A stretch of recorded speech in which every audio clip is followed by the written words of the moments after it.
The unstoppable force that is Josh Chin this season has already claimed victory in half of the races. While that may make the championship look like a foregone conclusion, we must remember that Serwa has been stalking him by being the only other runner with top fives in every race thus far.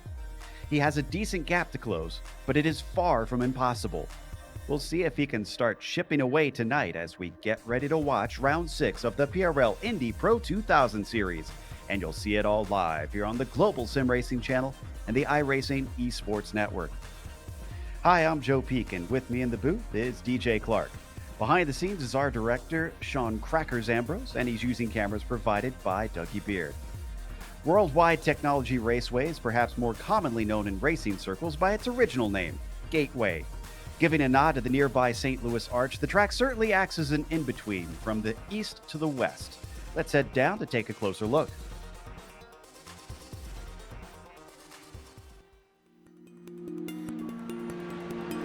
Worldwide Technology Raceway, a speedway born out of the speedway boom of the 90s.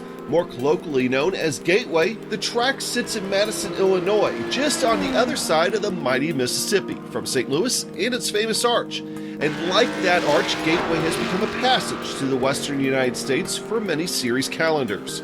The facility itself opened in 1967 for drag racing, but the changes started in the mid-90s when the land was raised and the rebuilding began.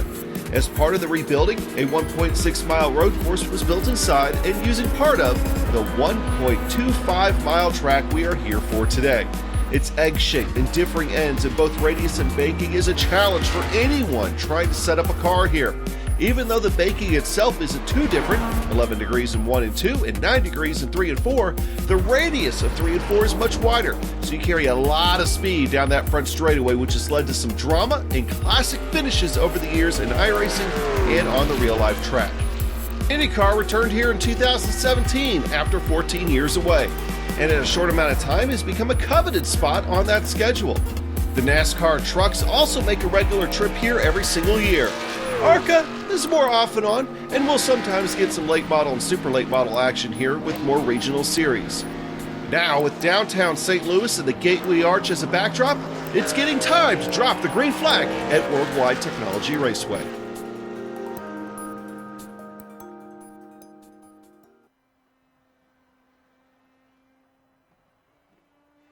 This track not only, of course, has the oval, but it has the drag strip right next door, which draws in a lot from the NHRA crowd, but we won't be paying attention to that today, DJ. How is it going to be between these cars and this circuit? Thanks, Joe. Well, this is one of the more interesting tracks that a lot of these open wheel guys will go to in any series. Coming into that first corner in an open wheel car, it's only an 11-degree banked corner, but it is surprisingly steep. You've got to get off of the throttle if you're coming in on a fresh set of tires. And if you're coming in on older tires, you've really got to maybe even ride the brakes a little bit, try to figure out what you're doing. When you come in through turn 3 and 4, you're going to be able to take that flat out. You're going to be able to get some good drafts. It should be good to see, and it should be fun all the way around. Absolutely. And today's broadcast is also proudly sponsored by Butt Kicker. Butt Kicker products add an incredible immersion and realism to any game. Feel every nuance and truly put yourself in the driver's seat. Check them out at thebuttkicker.com. Now let's take a look at the championship, starting with the pro drivers. Josh Chin is currently leading the way, obviously. As I said, we're halfway through, and he's won every single race so far. But there's Serwa. It's 22 points he has to make up. 5 rounds left. It's doable, but he's got to start making inroads now. Espedy, Rodriguez, and Guyon are relatively close in the fight behind them for 3rd, 4th, and 5th. What about the AM championship here, DJ? Well, Dave Peterson's starting to pull out a little bit of an advantage, nothing compared to what Joshua Chin has over in the Pro Championship. But behind him, Owen McLaughlin and David Cristelli locked in a fierce battle for second place. Behind them, a little ways back, Tyler Gore and Michael Broomhead there, 5 points back of Gore for 5th. And of course, we have the team's championship in this series. Team Talent leading the way, about 19 points ahead of RSR Esport. That's not a huge gap for the team championship. Lavoie Motorsports a little ways behind, and then a huge jump down to Blown Tranny Racing, where they are in a tight fight for fourth with Seagull Vision Racing. Real quick, before we get to the cars gritty, why don't you give us the race details here, DJ? Well, as you mentioned, we're on the 6th round of the series, and as we do with all the ovals here, it's either going to be 85 laps or 55 minutes, caution depending. We're going to have to see what happens. Open setup, so everybody can run whatever they need to get this thing to work, but they do have a fuel limit, which should, if we stay under green long enough, make everybody have to make one pit stop. Penalties, you get a drive-through at 11 incidents and disqualified at 20. There are bonus points available for the pole, the fastest lap, and for 3 incidents or less. That bonus point for the pole has gone to Josh Chin, another point that Sirwa has to make up now. So 23 points between them. Andreas Eich will be starting next to him on the front row. David Sirwa will be on the inside of row 2 with Anders Arhaus next to him. David Rodriguez starts 5th and Olivier Legault starts P6. Michael Broomhead is 7th with Declan Eady in the 8th position. You've got Tyler Scarali in 9th, and rounding out the top 10, it's Kevin Santana. Bringing the car home, ready to start off in 11th is going to be Adam Wright, followed by Aaron Roofs. Eric LeBlanc behind him in 13th, followed by Don Bowden, Sebastian Prue, and Dave Peterson in 16th. Alex Guyon going to line up 17th. Outside of him, Matthew Hall, followed by Matthew Gunderson and Sean Duhamel, rounding out row 10. Paul Wildred starts 21st today, and then Christopher Richards will be 22nd. Tyler Gore will be P23, and Owen McLaughlin to his outside in 24th. Donald Olson starts P25. You've got Daniel Barnett in 26, and David Hebert, the last driver to qualify, in 27th. Andrew Wood and Robert Besaw Jr. did not put times in, and it does appear that both should be out on the grid. I see Besaw Jr. out there already. We're waiting for Andrew Wood to grid up. Now we've got our pit reporter with us once again, Joe Tebben down there. Joe, welcome back. We were talking a little bit before the race about the differences between here and what we had at Phoenix, which was the oval earlier this season. You seem to have some optimism about this one. Yeah, well, in the nicest way possible, the race at Phoenix was a disaster. But the racing with these cars at Gateway tends to be a little bit calmer. I don't know what it is about the track. Maybe it's the banking, maybe it's the wider corners, but these cars always seem to have a little bit of a calmer time around here than ovals like Phoenix. So crossing fingers that we'll get a little bit more green flag racing as the pace car now heads its way off on the pace lap. It is quite hot here today. Thankfully, it has cooled down, though, DJ, since we had our practice. It was 112 Fahrenheit at one point. Yeah, these guys are going to not have a whole lot of trouble getting these tires up to temperature, but we did hear race control talking about trying to take it easy, even with that 102-degree track temperature. Wind coming out of the southeast at about 2 miles an hour with a 56% humidity. So a little bit hot, a little bit greasy. You're going to see guys slide up a little bit in turn 2 as a result, but it shouldn't affect the overall handling of these cars too much.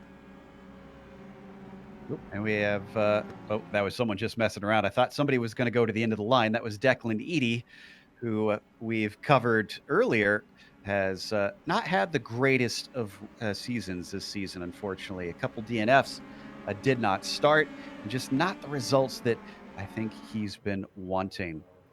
Josh Chin looking for win number 6. Mustang pace car getting ready to peel in off of turn 4. He'll have control, and he does not wait at all. Green flag is out here at Worldwide Technology Raceway. Chin getting a big jump over Andreas Eich. It's a big fight for third, though. Sirwa's got the inside. Arhaus is going to try and challenge him the long way around. Not sure if he's going to be able to hold it. And then David Rodriguez, he might have a jump as we've already got a wreck. I see Gunderson, a lot of cars involved in this one. Tyler Gore, Daniel Barnett. Oh, my goodness. Oh, there's about half a dozen cars that are scattered around 1 and 2. Let's see if we can figure out where this started with. It looks like a spin from Aaron Roofs.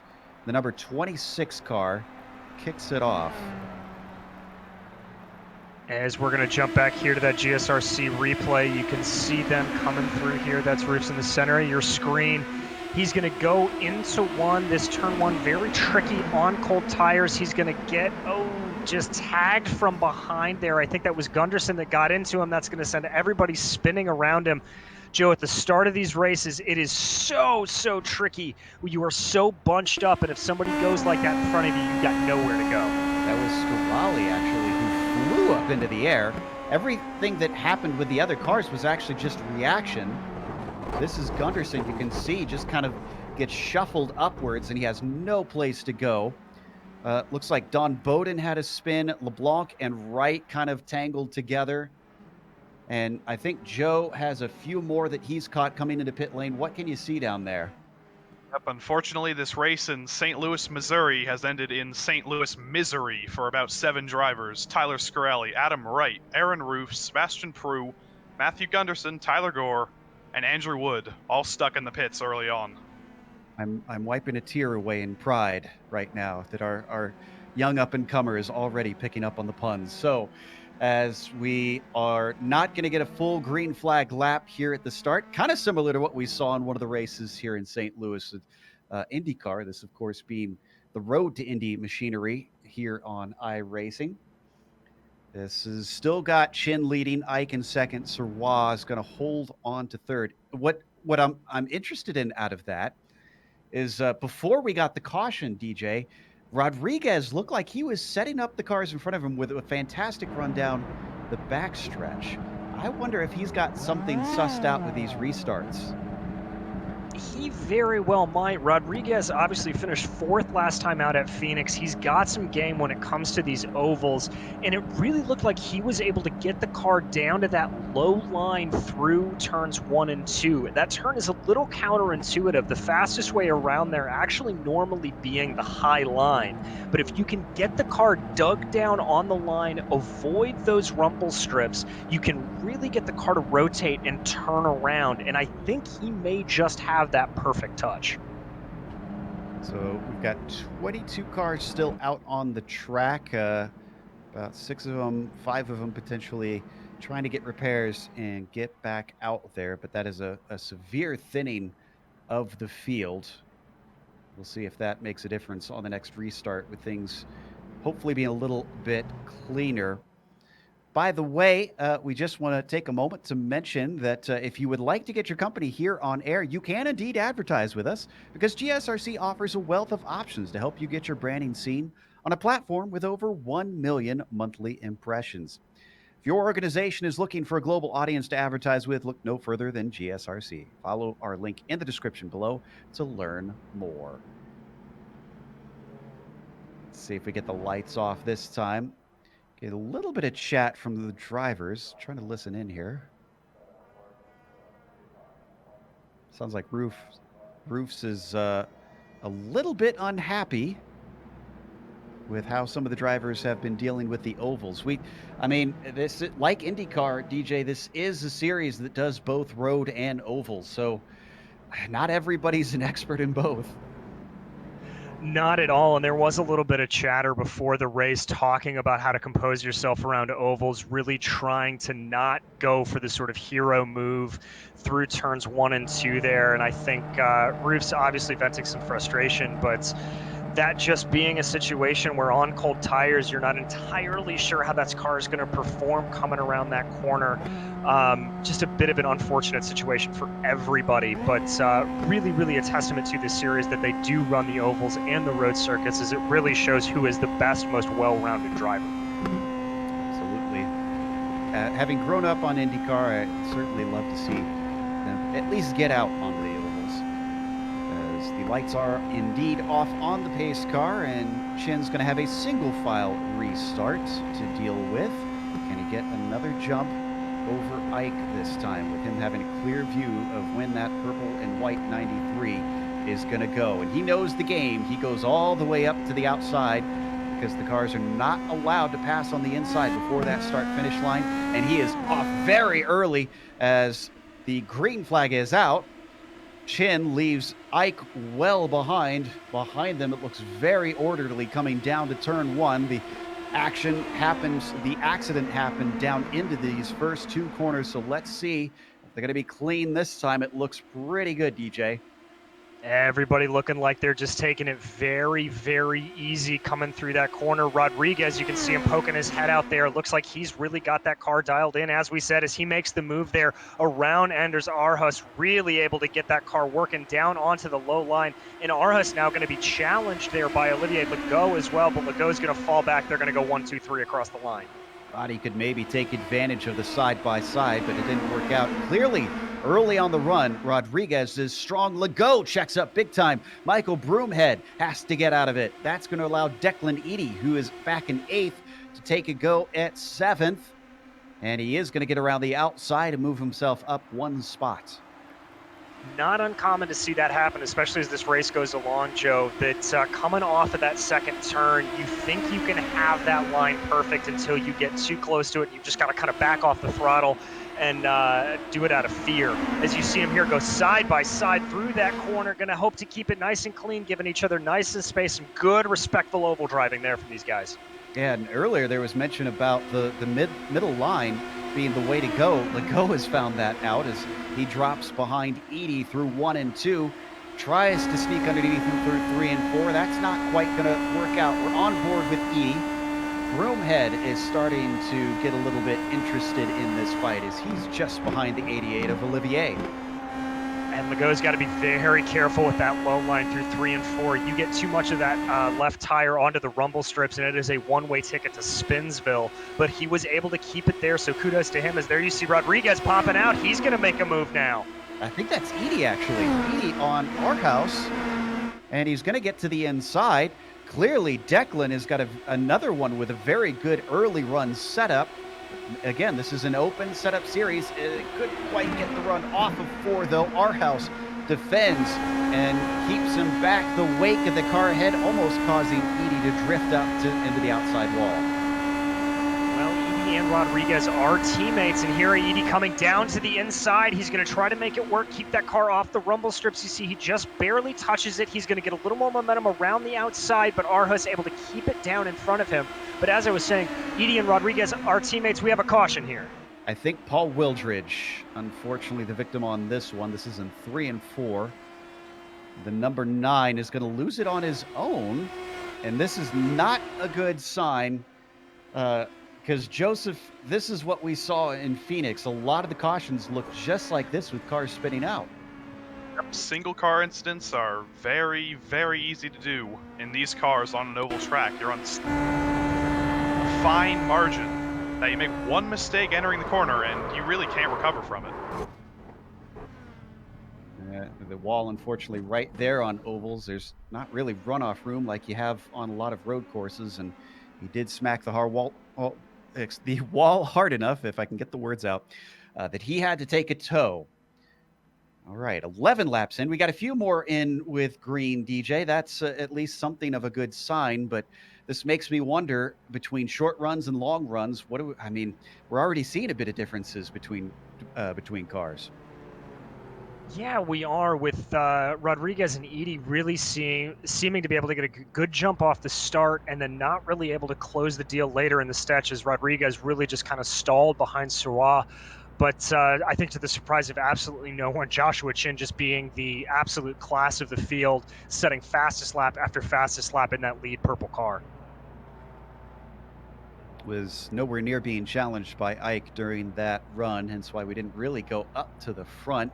Almost wonder if it's going to take something special from Ike on the restarts to get an opportunity. And of course, there is still pit stops. Kind of curious, maybe we could bring Joseph in again as well, if maybe someone can get tricky there, or are you expecting anything in particular there, Tevin? Well, pit strategy can always throw up a curveball, especially on ovals, so maybe if you're one of the guys who was involved in an early accident and didn't go a lap down, like Eric LeBlanc or David Hebert, Christopher Richards, maybe that's what you need to do to get back in the fight. That could be something tricky. They've got nothing to lose back there at the back of the field. The number 16, Hebert, and then Richards, the last 2 on that lead lap. We're on board with Richards now as he climbs up to the tail of the train.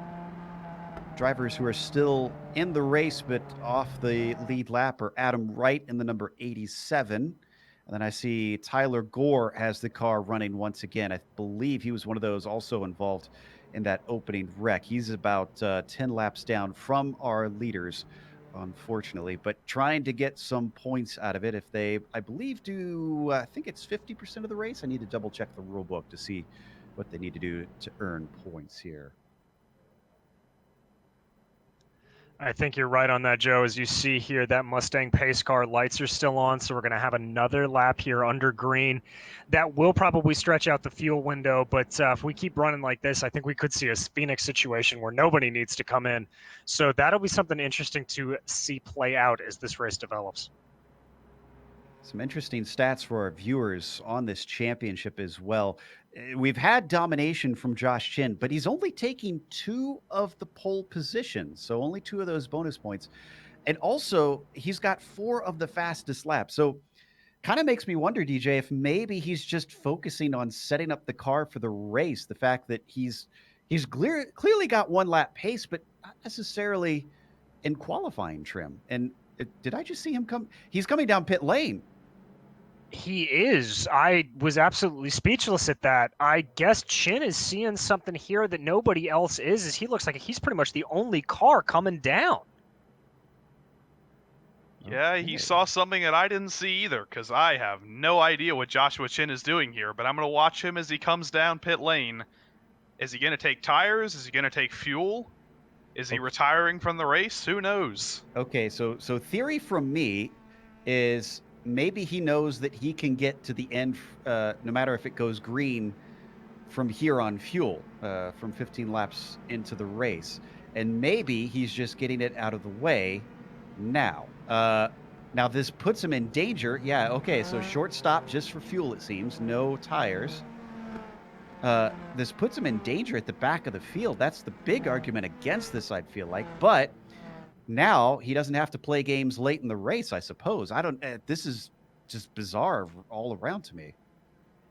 It is, Joe, and I also think that there could be something working to Chin's detriment here, which is he did not take tires, and if he's got to go a full 65 or 60 laps without tires, by the end of the race, he's going to be slipping and sliding all over the place.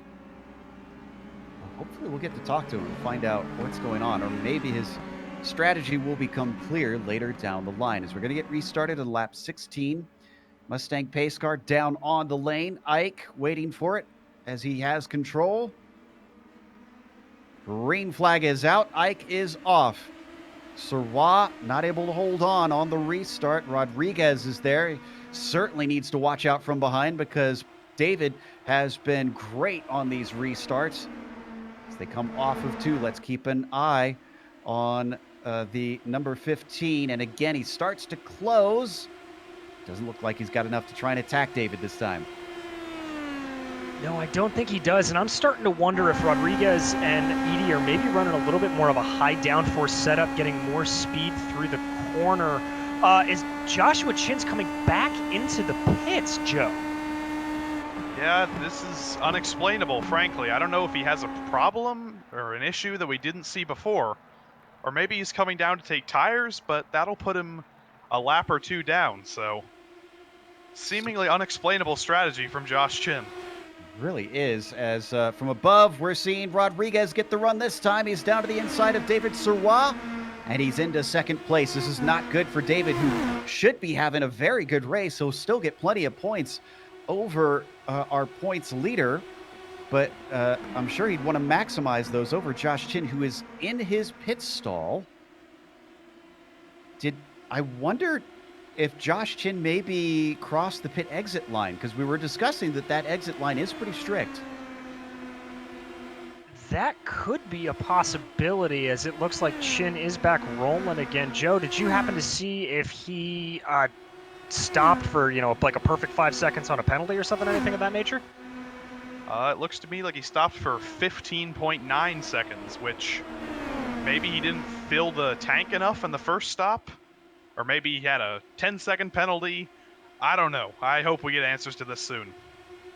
Meanwhile, we're watching our house to the inside of Broomhead, down into turn 3. This is for P5, but look at Broomhead carry the momentum the long way around. He's going to deny the number 10.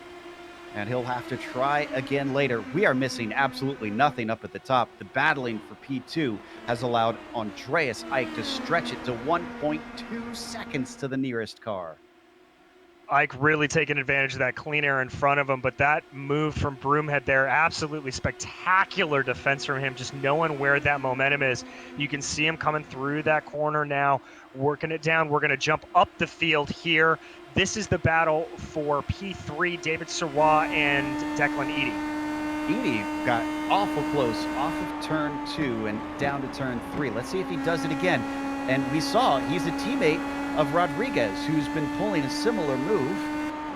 He's closing in, and it's not as tight as it was last time, but he is getting within about 2 car lengths, and then suddenly the wake of the car ahead might cause him to drop off. We had a car coming off of pit lane that may have been Gunderson. I believe it was, as you see there on screen, Edie just keeping an even better run. He's going to try to take a narrower line. You can see him just trying to get as much clean air on that front wing as possible. He's now going to be right in that draft. He's going to have a good run into 3. Does he poke his nose down? Middle line seems to be the favored one. Can he clear? He is well clear of him. And David Sirois maybe going for the over-under as he ducks down to the desired line. Doesn't quite pay off for him. So Declan Eady now up into 3rd. Oh, but this team for the 013 and the 15 is looking incredibly strong here today.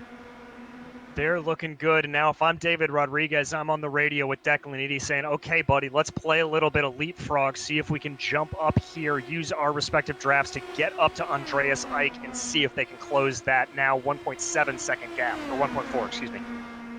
Nightmare scenario for David Sirois. Well, maybe not nightmare, I should say, as he is going to gain a lot of points still over our championship leader. Chin's still running in 21st, 1 lap down. No lucky dogs in this series, so he's got to earn this back the hard way as we head down to 7th place. This is our house being chased by a whole train. Santana, Peterson, and Guyon. And there you can see that Santana right behind him in that red and blue machine, trying to get that clean air, going for a little bit of the over-under move. He's now going to tuck right up behind in that draft, see if he can get anything working into turn 1. I don't know if he's going to have a run. He might if he's super late on the brakes, but no, he's going to stay back, just try to get it to work. There you see him diving a little bit lower than Arhus, getting that clean air, and now he's going to try to line it up for 3. He's closer this time. This could be a good thing as he starts to run him down, but he can't get the overlap. Behind him, there is overlap between Peterson and Guyon. The 808 moves himself up into 9th, nice and cleanly. Good move from Guyon. It almost looked like he got a little sideways there, but able to keep it down. As there you see this train of the Go, Arhus, and Santana really making it work. And now it looks like that Arhus is able to pull up behind Legault a little bit here. Santana dropping back just a fraction. Keep an eye on this, but I'm also watching P2 because Edie's run down Rodriguez. I want to see if they start doing the leapfrog that you were predicting, EJ. As we come down the front stretch, and actually they are already. Edie goes by Rodriguez. Oh, but he gets loose down through 1 and 2. The car's going to drift up. That's actually going to cost them time now.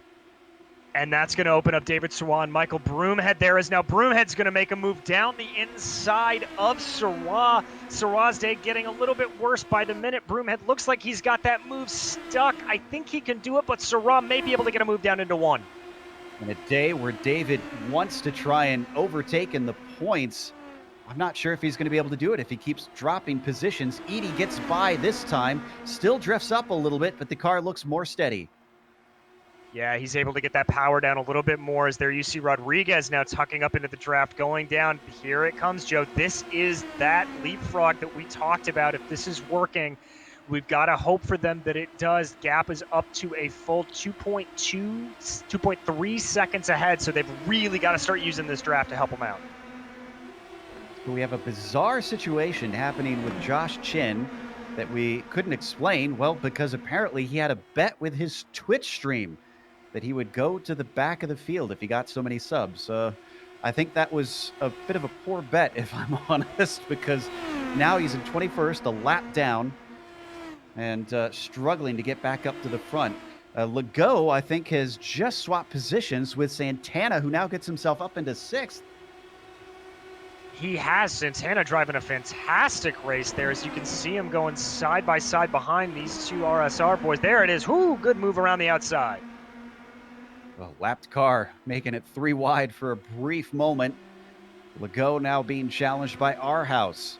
He gets down to the inside. He's been trying this one for a long time on Olivier. Oh, they're going to go wheel to wheel. He almost drifts up into him. He's been given space down at the bottom, just enough that they can get out the other side as they drag race down into turn 1. As long as House gets the entry right, I think he can seal the deal. He might get a 2-for-1 here. That's Hebert. That's a lapped car. He's going to just manage to stay out of the way, but scary moments. And honestly, coming off a 3 there for Legault, I would almost prefer to be behind him to get the draft, but he's going to get a little bit of a tuck here to go back down the inside on Arhus. They're going to be side by side. Arhus going to be able to carry that outside momentum around, cut him off a little bit. Now here is where it can work out for Legault. If he can tuck up behind the draft for a full corner and a half here and really get a good run out of 2, he may be able to make that pass stick coming through 3. I have to confess, DJ, I thought that this would be just a line astern affair with nobody being able to pass, especially since we saw a lot of that in Phoenix. As we got a caution, and I see Matthew Hall at the side of the road in the number 911 car. This happened in 1 and 2, and I think it's another single car incident. I think it is. Doesn't look like a whole lot of damage to him, so we're going to watch the replay here. That is Hall and that black and orange machine making the dive down the inside of that car. Just looks like he got a little too much speed, maybe, coming down and around. Yep, he's just going to lose it on the exits at the corner, locks it up. He is going to hit that rear tire, so that is probably going to be some suspension damage for Hall, but another single car incident for the 911. He is indeed heading into pit lane, but he's being joined by Andreas Eick and a few others. Joseph, it looks like you got some fun coming your way. I do indeed, as Matthew from the back of the field hauls that car into the pits, and Andreas Eick from the front of the field drives into the pits with a perfectly healthy car. And a couple more behind. I think that might be Anders Arhus behind, but we're going to follow Andreas Eick, the race leader, as he goes to the pits. I think he will just take tires, or will he take fuel? I'm not so sure about the calculations here. Let's watch him as he pulls into his pit stall all alone in that third spot. Goes up on the jack. It's always amazing to watch these invisible pit crews on iRacing. That's one thing that racing in real life doesn't have, but I think Ike just took fuel there, actually. Well, if he went up on the jacks, then he definitely took tires. But that's the second time we've had the leader come out from the lead to take a stop and sacrifice a bit of track position. This time, though, it looks like he was joined by maybe about 7 or 8 cars, it appears. But now Rodriguez is up at the front with Edie. And this is going to be a fascinating one to watch, DJ, because those two, I didn't look like they were gaining from what I could tell, but then I never really got to focus and see whether or not they were trying that leapfrog successfully. No, I think in watching it, it looked like they were really just kind of racing each other rather than trying to work together for a leapfrog. Now, what's going to be interesting to see is if they're able to pull out ahead of Michael Broomhead and David Serrois. Ike is going to have to work his way through a lot of lap traffic here to try to get up front. But the catch being is that he's got those fresh tires. And so he'll have more grip and be able to work his way around as even more guys peeling off into the pits now. Looks like I'm seeing Arhus, Bode, and a bunch of guys coming down. Yeah, and about half of that pack was actually lapped cars, which will make things easier for Andreas Eick, as drivers like Tyler Gore, Tyler Scarelli come down, or 10, 23 laps down. So it's going to be a cleaner track than expected for Andreas Eick. Josh Chin, where is he? He's down in 20th. Uh-oh. And Kevin Santana apparently has fallen afoul to one of the pitfalls of this track. He seems he has a black flag for passing under yellow.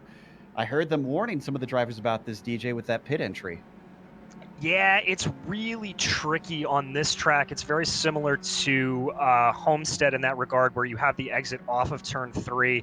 The way iRacing scores it is that you have to maintain your position all the way through to the pit entrance line. So what that means is if you're coming down pit lane, you have to actively look out the right side of your car and make sure you're not gaining a position before you get into pit lane. Santana falling afoul of that right here.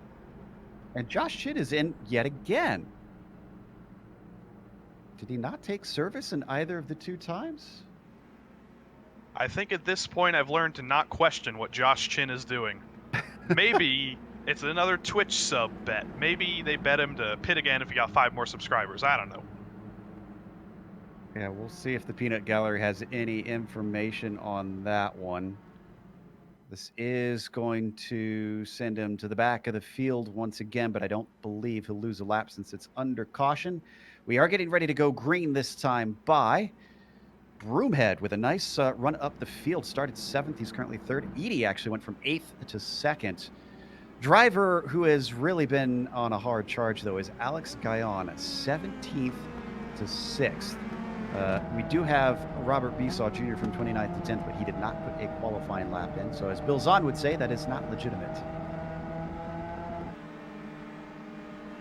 All right, getting ready to go. Boy, he is way off the pace car. David Rodriguez is about a mile back here. Pace car is already in. Giving it some time. Now he is gone. David Rodriguez takes the green flag on lap 37. We are heading down into turn 1. Edie, probably in communication with him, probably had the best start we've seen thus far tonight on these restarts. Broomhead behind caught a little bit of the curb. He is going to be susceptible as Sirois could maybe regain one of the positions he lost on that last stint. And in fact, he's down to the inside.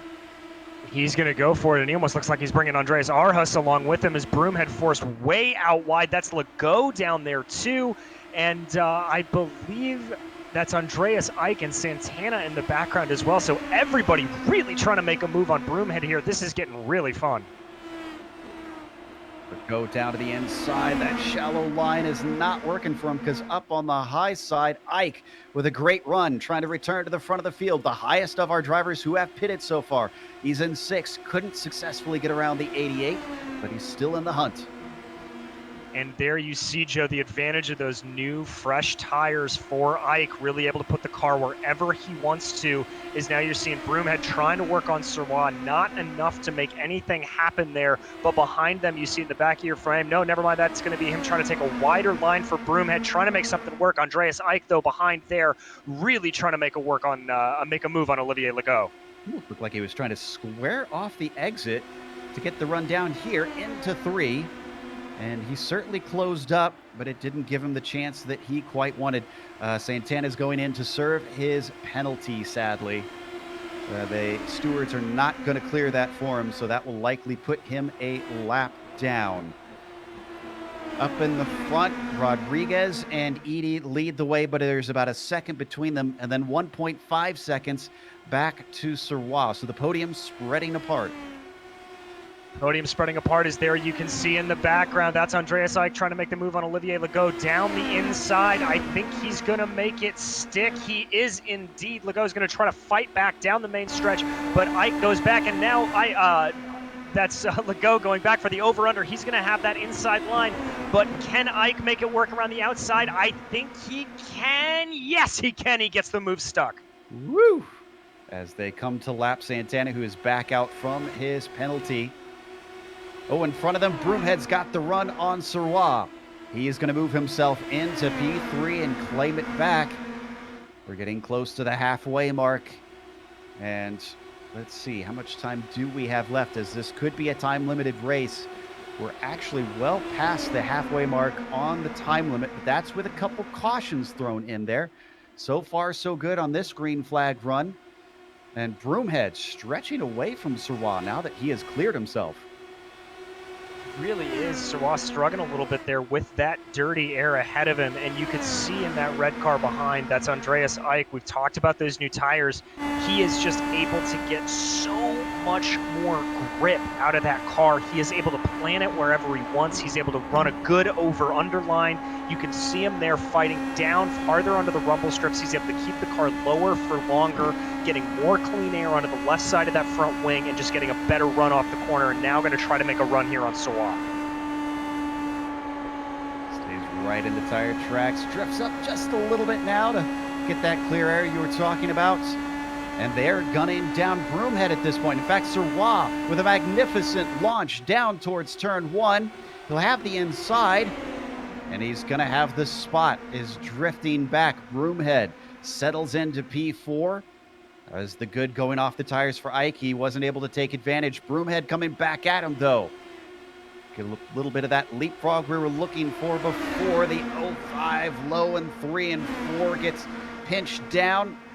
As they come off the corner, momentum way in favor of Sawah and in favor of Ike, but Ike lifts.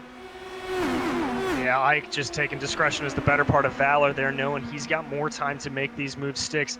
Amazing defense there from Michael Broomhead through those corners. He is just getting so much more momentum through 1 and 2, as I think he's going to try a late diving move here through 3 and 4. He is down to the inside of Sawah, seeing if he can make it stick. Sawah going to stick to the high line, bank on that momentum now. Broomhead's got to get up and cut off that momentum as fast as he can, but it's not going to be enough. Sawah going to dive down to the inside and have that line coming into 1. Back and forth they go. This is all for the final spot on the podium. And we're going to get another repeat, but this time Broomhead is all the way alongside him before they even get out of turn 2. He has mastered the art of diamonding turns 1 and 2 in this race at least. Oh, but he didn't get fully past. And we're going to see a repeat as Sawah loves that high line through 3 and 4. They're being joined now as Olivier Legault is going to overtake Andreas Ike potentially. Down into 1 and 2. 2 by 2 they go. Sawah a little bit slow. This checks up Ike, but he doesn't lose the spot to Legault. Finally, your order out of the corner is Broomhead, Sawah, Ike, Legault, and Guyon now. We'll have to see what Michael Broomhead does through 3 and 4. He's going to still go down to that lower line. I think it's a little interesting that Sawah did that as well with as much successes he's had on that high line. But good jump off there for Andreas Ike as well, as he's going to get up behind the gearbox. Everybody getting super tight, but it's Legault going to make a move, or at least think about it, down the inside of Ike. That's not going to happen. Ike going to go for the high line through 1 and 2. He's going to have the momentum, move out to the inside. Everybody going back and forth here down the backstretch. Ike still under threat. Olivier keeping his nose underneath those rear wheels, and then he has to back out of it. Looks like on the high side, Santana a lap down, who's not in this fight. Going to take advantage. Very slow off the corner for Legault. Guyon now, that is a car that he needs to worry about because that is for position. And unfortunately, he can't do much with it. Our house joins a train that goes from 3rd to 8th. Really starting to work, and there you see that is, I believe, that lapped car working up there of Kevin Santana trying to make his way past, but Andreas Ike says, no thank you, that is my position, I will keep it, as things calm down here for the moment in this fierce battle for that final podium spot. What this has done is allowed the top 2 to stretch it out to 5 seconds from Indy to Broomhead. Indy has caught up to Rodriguez, but I think they're just playing it cool for the time being, with them being teammates in a monster gap. Yeah, really doing it in there. You see Santana getting very fierce again on Andreas Ike. If I'm Ike, I am absolutely infuriated by this. Is now you see Broomhead trying to make a defensive move, but that's going to force Sawah super down to the inside. Sawah has the advantage coming through the corner. He's going to keep it. Broomhead's going to go back up to that high line, see if he can get momentum working. Sawah able to hold the corner for now, but Ike able to draw up a little bit more. But Broomhead in a really good draft here. It's going to have to pick a lane as they come through. Broomhead's going to go a little bit higher, try to get some clean air, maybe work some momentum, and Santana behind, still refusing to back away and working on that high line himself. I suspect Santana's got the red mist down. He really wants to get on the lead lap. Barnett, Santana, Chin, all a lap down, still looking to get into things. Really making it work there. Is there, you can see everybody making it go. And who's that in the back of the pack? Oh, that's Joshua Chin, just in case you were wondering. He can prove he's still fast. But we're going to stay here with Sirwa and Broomhead as they work their ways all the way around here, settling down just a little bit, as now there's a gap of a couple of car lengths in between Broomhead, Ike, and Legault. My goodness, this has been the bit to watch. Oh, and they've got some lap traffic. This is not good for Barnett. Looks like Sirwa is going to be able to get by. And, oh, Broomhead's pitting.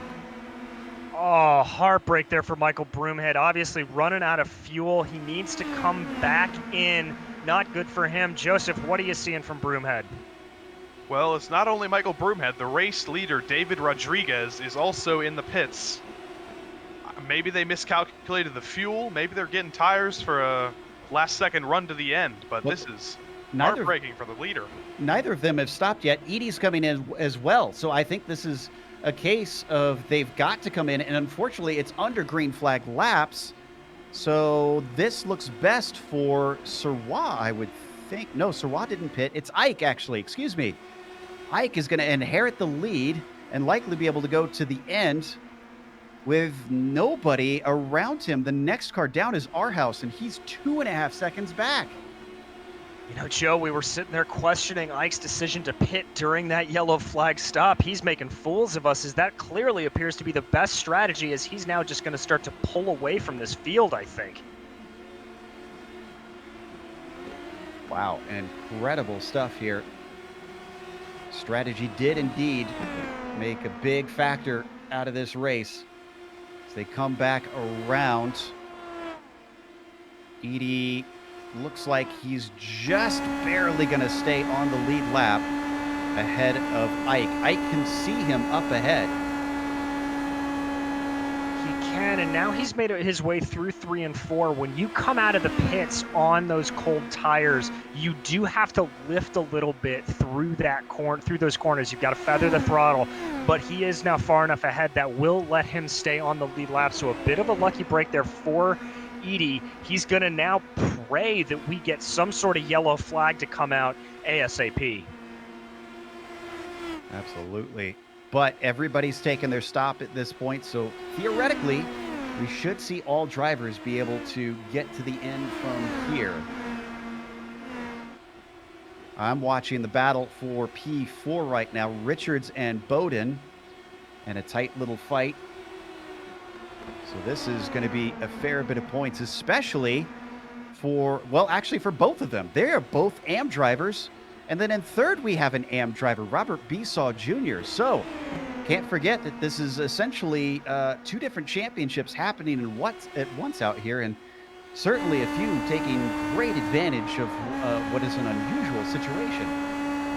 Certainly, and Joe, this is the beauty of oval racing, is that you have this kind of stuff that happens all the time. As you ride on board here, you can see him just trying to stick it down, keeping it in 6th gear all the way through that corner, maybe trying to just, feather the throttle a little bit, save some fuel. We're going to jump back to P10 here. Ooh, there goes Rodriguez all up the inside of Sean Duhamel, proving his dominance.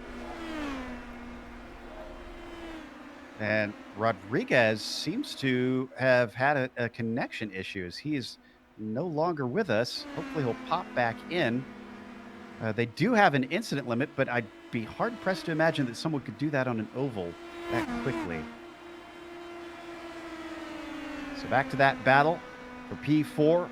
Richards holding Bowden at bay. Other drivers were having an easy time swapping lines. Not seeing much from these two, though, that they're experimenting.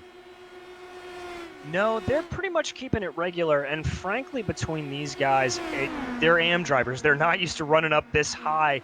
No offense to them. But we are going to jump back here with Santana and Josh Chin. Now, this is a battle for position right in front of the leader. So this could have some very interesting situations. Chin just getting back onto that lead lap now, and he gets ahead of Santana in the process. There's still a long road to hoe for the number 93. He's up to 11th. mitigating some of the damage at least. Now, where is Sirwa? Sirwa is actually behind him right now. So in all this where we thought that David could at least close in on the point, suddenly it's switched right back around. It has. Joshua Chin just proving the class of the field as there you see Santana trying to work his way around, trying to do anything. The biggest thing to come out of this, though, Joe, is the fact that that is Andreas Ike stuck behind these guys. Is now you're going to see Ike trying to make the move down to the inside of Santana, obviously lap traffic. Rules in this series, you don't have to completely give away to that first position. To that first place driver if you're a lap down. You can fight for position just a little bit within reason, I believe is what the rulebook says. Yep, if you're trying to get your lead lap back, as long as you're not impeding the leaders, I'm pretty sure that they are okay to do so. As Andreas Ike looking to be the first person to win other than Joshua Chin, the car right in front of him. And it's going to take place on an oval. We kind of wondered if these would be a bit of a joker round. Our house is about a second and a half behind him currently. And I believe that gap has come down slightly. So our house may be looking like he could get this to be tight towards the end. We're about 10 minutes left to go with 21 laps to do. Yeah, Joe, I had the same thought about Anders Arhus, but that gap just seems to be keeping even, as it were. Every time it gets down to about below a second and a half, Ike's able to find a little bit and keep him at bay. But we'll keep an eye on that as there you see Ike just continuing to run behind Santana. That's another last car of Sean Duhamel working his way, getting passed by there as now got guys diving down the inside. Ike seems very content to just run behind Santana here and get the advantage of that draft. So keep an eye on that. I'm also noticing that Indy's making up some positions. In fact, he's just taking 7th right now. And I believe he's towing along his teammate, who is unfortunately a lap down from him. So Indy within the top 10, now up to P7. Still about almost a full lap behind our leader, sadly. He is, and there you can see literally the difference that a pit stop can make if you're just a little tentative on the brakes, trying to come in or whatever have you, and that's what put Santana a lap down as opposed to Declan Indy being able to come out on that lead lap. So just that little bit of a hesitation can make all of the difference. I think Josh Chin's about to get another one as well. Yeah, Chin's going to move himself up to 9th. It's amazing what this guy can do. Very Dixon-esque, making the best of a bad situation and still pulling in the points that he needs to, I think, probably hold on to this points lead. I'm trying to see who is likely to maybe do something with this odd situation that we've got. And I don't think any of the drivers that are close behind him are going to make significant inroads.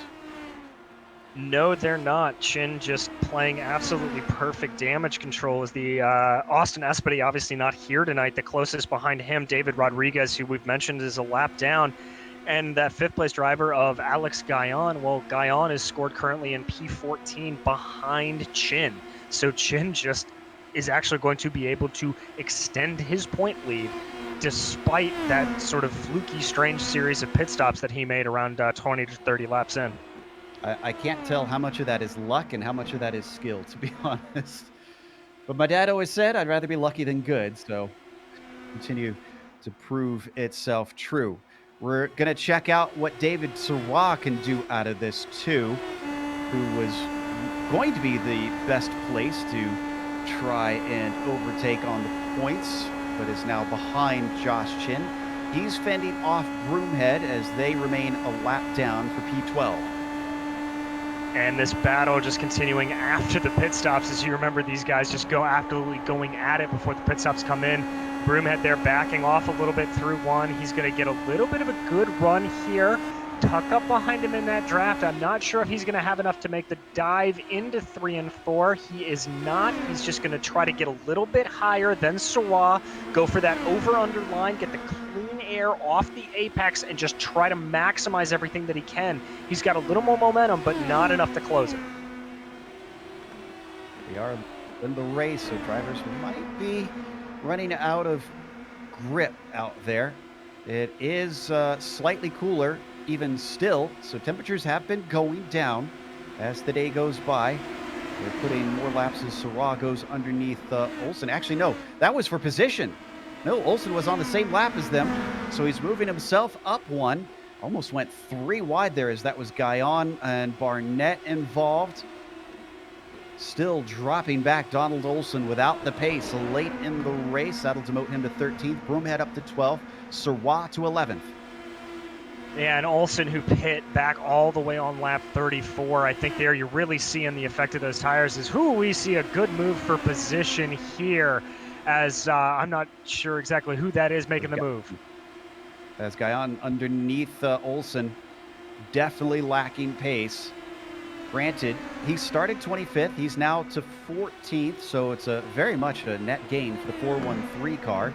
Oh, and our house is in. Our house is in. How? Okay, let's see if Joseph has any information on this one, because I'm pretty certain he came in for a stop earlier. Yeah, but he was losing about 7/10 a lap to Ike, so maybe he was trying to save fuel to the end, and if he was, he clearly didn't have enough. But he's going up on the jacks. He's going to take tires. I think a strategy move has not paid off for Anders Arhus today. Back out he goes with coming to 10 laps to go this time by for Ike. Besaw Jr., who still runs in second place on lap 42, looks to be the driver with the most laps out there right now between his last stop and now. So if anybody needed to come into pit, he's the next one that we should expect. Himself and I believe Christopher Richards, who looks to also be on 42 laps.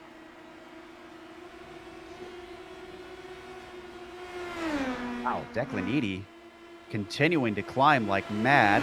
He's going to get into 4th just now, overtaking Christopher Richards. Great move there from Edie, and that's just a little bit of sheer gutsiness, as well as some fresher tires definitely coming in to help him there. You know, Joe, I think what's going to have to be interesting here is thinking about what Arhus did. I wonder if that is a single car refuel that he just didn't have it, or if that's going to be a problem that all of these guys who came in about 40 or so laps ago were going to have to do. And if that happens, you are watching the two drivers able to benefit, or the one driver able to benefit the most from that being Declan Eady. And Eady took his first podium since round 1 at round 5 last race. He probably, like I said, would have been involved in this championship if he just didn't have so many issues in the second, third, and 4th round. 7th place. Whoa, my goodness. We got a mess of cars, and they're all fanning out. It's led by Ike. Syrah trying to get his lap back. Santana as well as Broomhead. Everybody just absolutely going at it tooth and nail here. That's going to be Santana in front. You can see Ike working his way around, trying not to drift up into the high side of the track, and that's going to be Guyon down to the inside. They're going to go 2 wide into 1 right off the outset. For Ike, for sure, if something goes wrong, he could easily be collected. So he's got to play it safe. He's got a big gap back to Besaw Jr. He does not need to risk the car. But as I was saying before, Edie, who, let's see, 5 seconds away from Bowden, that's going to be a big ask with only 7 laps to go. We have a car up in the wall. Who is that? It was Tyler Gore, looking like he was scraping the wall a little bit. He's able to keep going. No yellow flag thrown. Something I want to point out here. He rode on board with Andreas Ike there for a moment. He is keeping this car in 6th gear. He sounds like he is lifting a little bit down the straights, trying to minimize the revs, minimize the fuel consumption. So this race is not over, as you see somebody else. I think that's Olivier Legault diving down to the pit lane as well. Yep, Olivier Legault, and once again, Josh Chin back in the pits. The strategies in this race, we thought they were going to be crazy, and they are definitely doing that. But, I think we saw Peterson also jump into pit lane. Okay, looking at the lap times for Andreas Ike, He's now down to 32, nearly 33 seconds per lap. Regular pace is mid-30s. Bowden is now closing on him. He is 8.5 seconds. We're listening on board. This does not seem right. You can see that rev counter right there. He is not putting any throttle into this car. He is trying to milk this across the line. With 4 to go, he may be in danger of running out. And Bowden's in. Bowden is in pit lane. Edie is up to second. Is this going to be his first win of the season? And by fuel strategy, we're down to 4 laps to go. Last lap through, a 33.4 for Andreas Eick. The car is absolutely sputtering. Edie is going to easily breeze past. Edie's got to make up about 9 seconds here, but I think if Ike continues going on this path, he is not going to have it. This is going to be attrition. Ike trying to pull an Alexander Rossi here at a short oval, which is something I don't think I have ever heard of doing.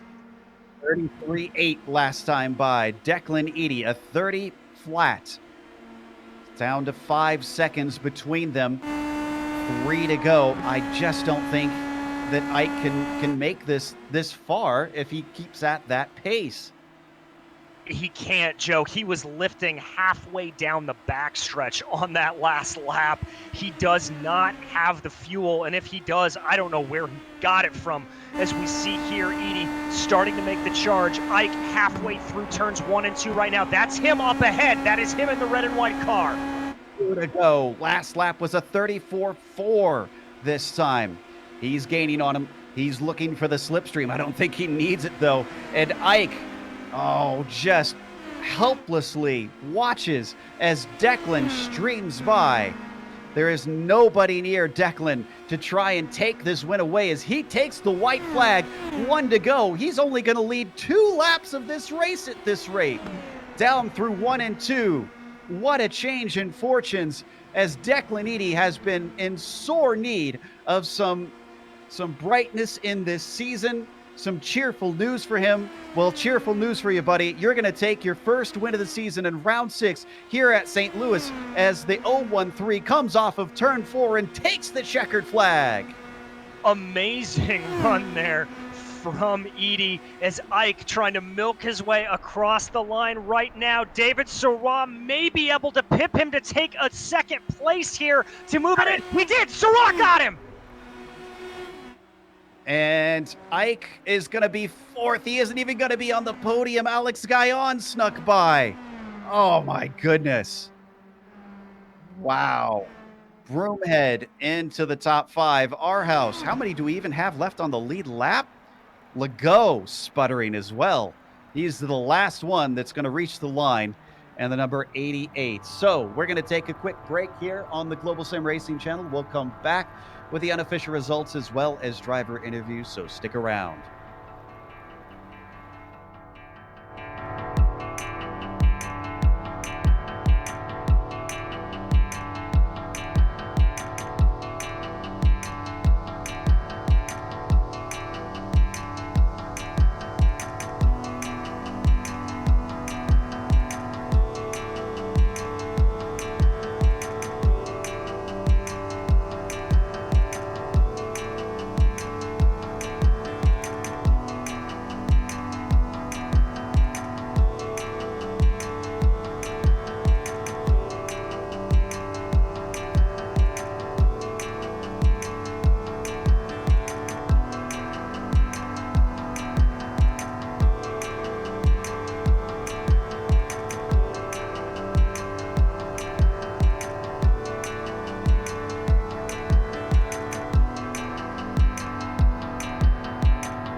Welcome back to Worldwide Technology Raceway, or as most of us know it, Gateway. Declan Eady finally took a win from 8th on the grid by outsmarting all of his rivals with the best fuel strategy of anybody. David Sirois finished in 2nd. Just up and down. I can't imagine the roller coaster of emotions he experienced. He did wind up taking a bunch of points out of the lead of Chin, who we'll get to later. Alex Guyon from 17th to 3rd. Ike, unfortunately, finished off the podium. Didn't quite have enough fuel to make it, but he did take the checkered flag just with the engine cutting out and finishing 4th. Michael Broomhead was 5th, and Anders Arhaus was P6. Besaw Jr. wound up with 7th after not putting a qualifying lap in. And then Don Bowden was 8th, and Olivier Legault, last one on the lead lap, in 9th. David Rodriguez, who led for some of the race, only managed a top 10. Series point leader in a surprising P11, Joshua Chin. Christopher Richards coming up behind him in P12. Kevin Santana in 13th, followed by Owen McLaughlin and Dave Peterson. Donald Olson and Sean Duhamel rounding out 16th and 17th, and the last of the cars only one lap down. Adam Wright, Eric LeBlanc, and David Hebert, 18th, 19th, and 20th, all of them getting into scuffles along the way. From there on down, it's many drivers who was just basically taking a lot of repairs and limping home or DNFing among our 29 starters. We've got our winner ready to talk to us, Declan. You know, I honestly, we doubted you. We doubted a lot of drivers as this thing just swung back and forth all race long. Did you ever doubt yourself about your strategy here today? Well, David and I, we were looking at the under caution when Andreas and everyone else pitted.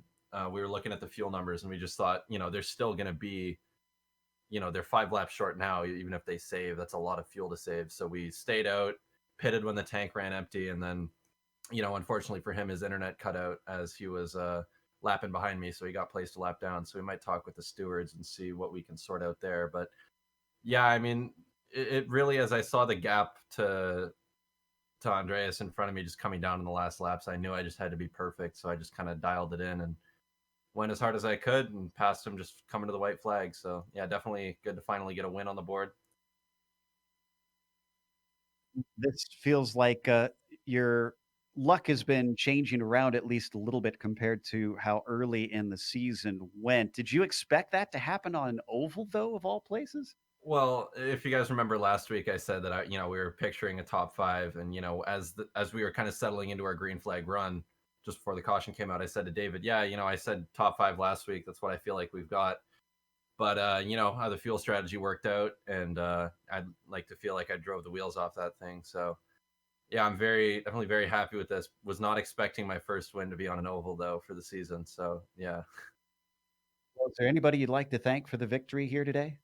I'd like to thank our title sponsor, G Performance, for giving us our gear. Abruzzi Racewear for our swag, our gloves and stuff. Formula Hypersoft News, our social media partner, as well as Butt Kicker, who I know also sponsor the series. So I think, and thank you guys for the broadcast. Thank you for giving us an exciting race. That was Declan Eady, our winner. And then up next, I believe that DJ has caught up with David Sirois. David, talk about a roller coaster of emotions for a race for you, but able to come out P2 at the end through fuel strategy and start to really finally claw in on that points advantage to Josh Chin. How was it, my friend? Well, that was crazy. The Lavoie Motorsport Nitro 360 karting offer car was very good today. It was very consistent on the track. In the first half of the race, I was very careful, trying to save some gas. But then when I came back to the pit for fuel, I fell back in 16th or so. I never thought I could have done a top 5. I'm very, very happy with second place. It was an inspired run to watch for sure. We have to talk about the championship. We're headed to Interlagos next week. Is this the start of the comeback for you to really put the screws to Josh? No, I don't think so. Josh is very fast. Declan Eady is very fast too. By the way, congratulations to him for his win.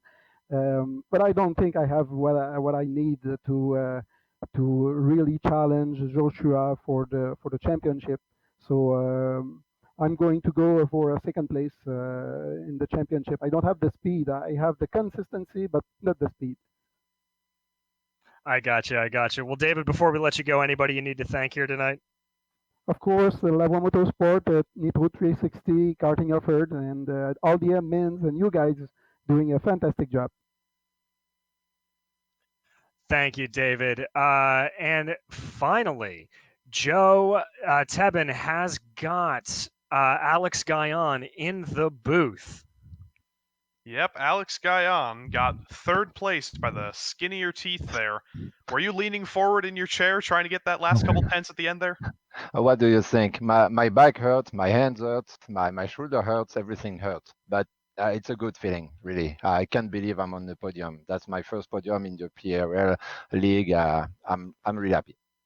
And other than that really exciting finish, you actually made it from 17th to 3rd on the grid, which I think makes you the biggest mover of the day. How did you pull that off?